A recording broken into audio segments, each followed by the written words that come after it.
Sometimes, celebrities just have to put rude interviewers in their place, like when Matthew McCounaghey had a tense face-off with Joy Behar after she interrupted him just to insult his close personal friend, tennis champion Novak Djokovic. I was happy to be in his box, got to sit behind his parents, which was really awesome to see them when he brings them up and where they started. Isn't he an anti-vaxxer?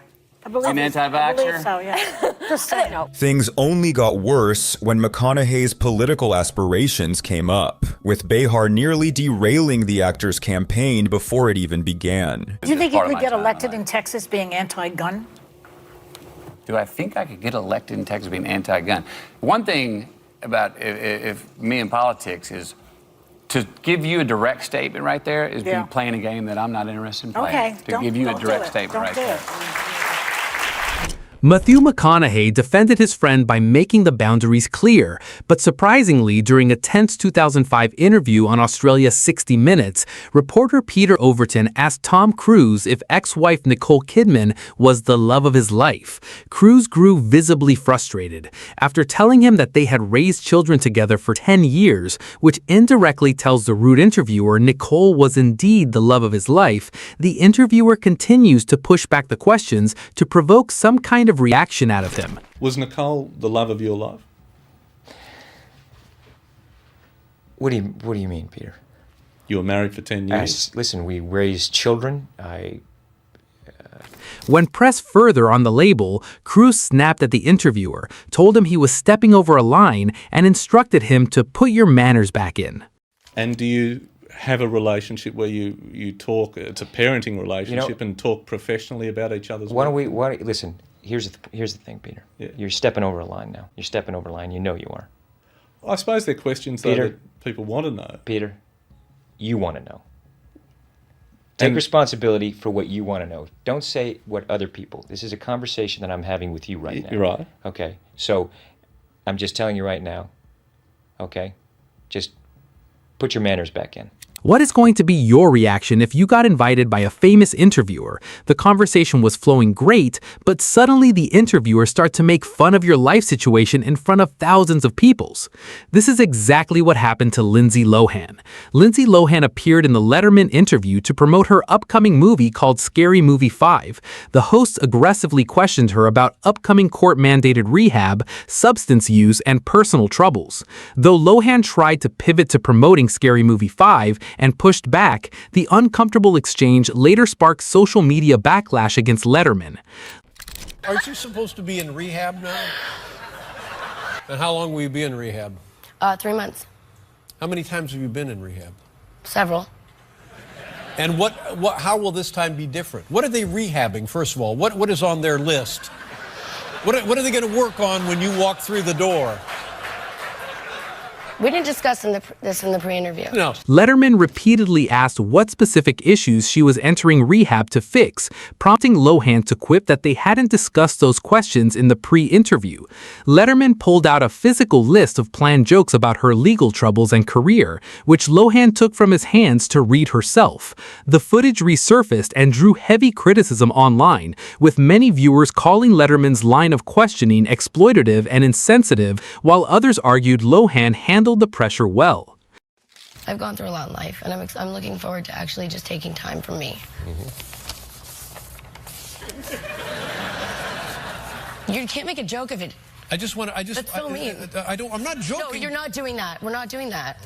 Maybe one or two? No, this is my show now. It's just a happy environment. We've been here doing this show about 30 years, and there's still people whose names I don't know.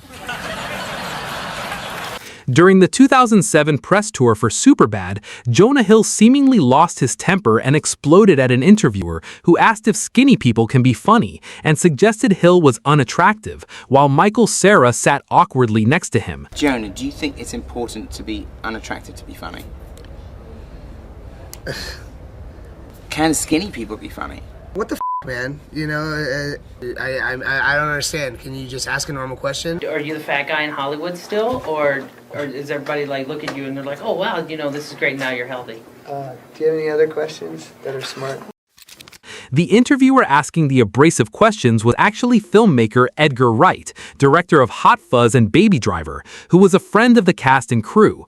Superbad unrated extended edition DVD, Sarah's visible discomfort and nervous attempts to defuse the fight added to the realism, fooling many fans who stumble upon the clip years later on social media. Jimmy Kimmel told Jonah Hill that he smelled good, adding the awkward caveat that it was surprising because he would not expect Hill to have a nice scent. Hill looked taken aback and dryly replied, "I'm really going to work hard not to take that as a shot." First of all, you smell good, which is surprising.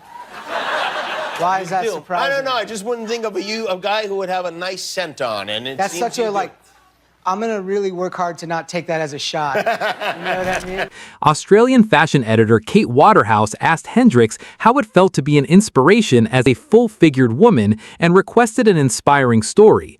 Hendricks laughed nervously, stated she did not know how to answer, and looked off camera to her publicist. You have been an inspiration as a full-figured woman.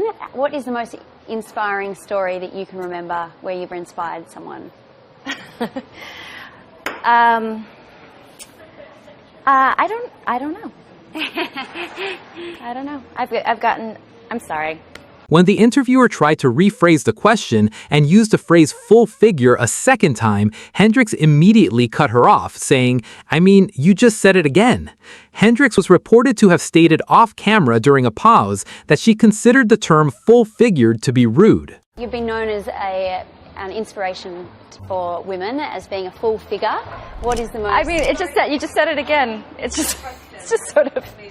At the September 2015 Toronto International Film Festival press conference for his movie Legend, Tom Hardy sharply shut down a reporter from an LGBTQ+ outlet who asked a roundabout question about his personal sexuality relative to his on-screen role, calling the public inquiry inelegant and humiliating. Your own sexuality seems a bit more ambiguous. Do you find it hard for celebrities to talk to media about their sexuality? What on earth are you on about?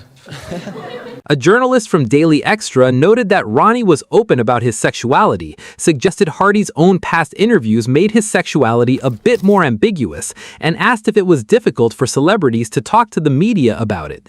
Hardy interrupted with, "What on earth are you on about?" and directly asked the reporter, "Are you asking me about my sexuality?" before shutting down the line of questioning as an intrusive public interrogation. But what is your question? I was wondering if you find it difficult for celebrities to talk about their sexuality. I don't find it difficult for celebrities to talk about their sexuality. Are you asking me about my sexuality? Sure. Why? Thank you. Okay. At a Mad Max Fury Road press conference in Cannes on May 14, 2015, a reporter prefaced a question to Tom Hardy by stating he had 5 sisters, a wife, a daughter, and a mother. He then asked Hardy if he wondered why there were so many women in the movie. Hardy bluntly replied, "No, not for 1 minute." Reporter Peter Howell told Hardy he was outgunned by estrogen given his home life with 5 sisters, a wife, a daughter, and a mother, before asking why the script had so many women in what he thought was supposed to be a man's movie. Tom Hardy gave a flat, immediate "no, not for 1 minute" to dismiss the premise of the question.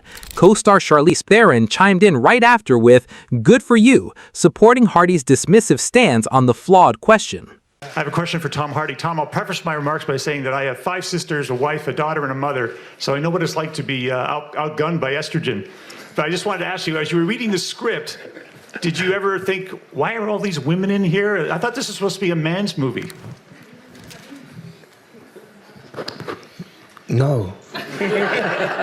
Not for 1 minute. That's kind of obvious. If you made it all the way to this point in the video, I just want to say a massive thank you for watching through to the very end.